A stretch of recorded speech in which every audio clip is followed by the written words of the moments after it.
انتخاب انہوں نے کیا، بڑے اچھے نعتیں پڑھی، اعلیٰ حضرت کا کلام اور نصیر ملت کا کلام آپ کو سنایا انہوں نے۔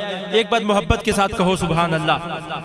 آب دورے دنداں سے عدن ڈوب گیا، آب دورے دنداں سے عدن ڈوب گیا، رش کے لب لالی سے یمن ڈوب گیا، اور خجلت یہ ہوئی دیکھ کے رخ شاہ کو، اور خجلت یہ ہوئی دیکھ کے رخ شاہ کو، شبنم کے پسینے میں چمن ڈوب گیا، شبنم کے پسینے میں چمن ڈوب گیا۔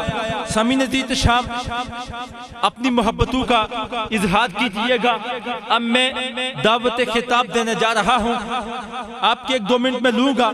جیسے کہ انہوں نے اعلیٰ حضرت کے کلام سے انتخاب کیا، تو اعلیٰ حضرت کسی شاعر کا نام نہیں ہے، محض اعلیٰ حضرت شاعر نہیں ہے، بلکہ 14ویں صدی کا مجدد وہ اعلیٰ حضرت ہے جو 150 سے زیادہ علوم پہ کامل دسترس رکھنے والی شخصیت ہے۔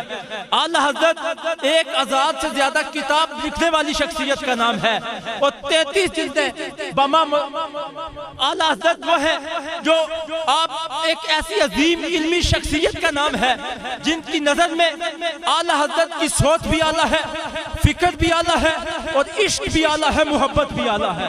اور ایک مختصر سی بات کرنے کے بعد میں حضرت علامہ کو خطاب دینے جا رہا ہوں کہ امام محسن دعوت نعت کے امام ہیں۔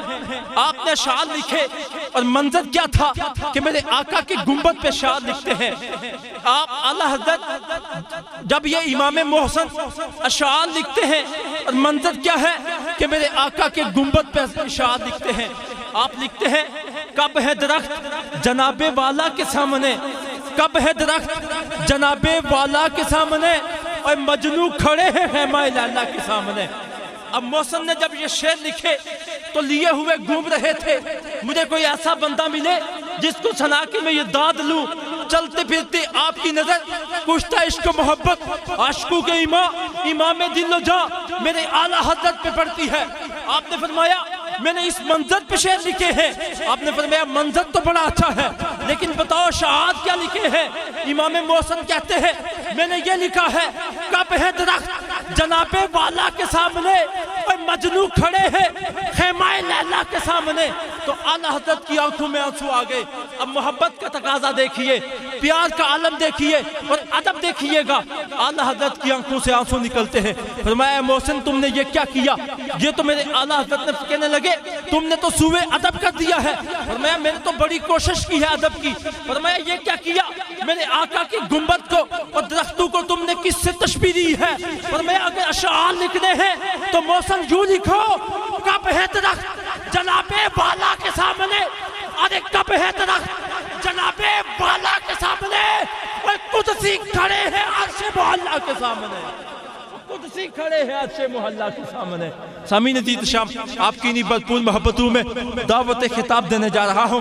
آپ کی علاقے کی جانی پہچانی شخصیت، نوجوان مذہبی سکالت، عالم اجل، سرمایہ اہل سنت، فخر اہل ملت، حضرت علامہ مولانا عمر حسن رازی صاحب، میں آپ سے ملتمس ہوں گا کہ آپ تشریف لائیں اور اپنے علمی خطاب سے سامعین کے قلوب و اذہان کو منور فرمائیں۔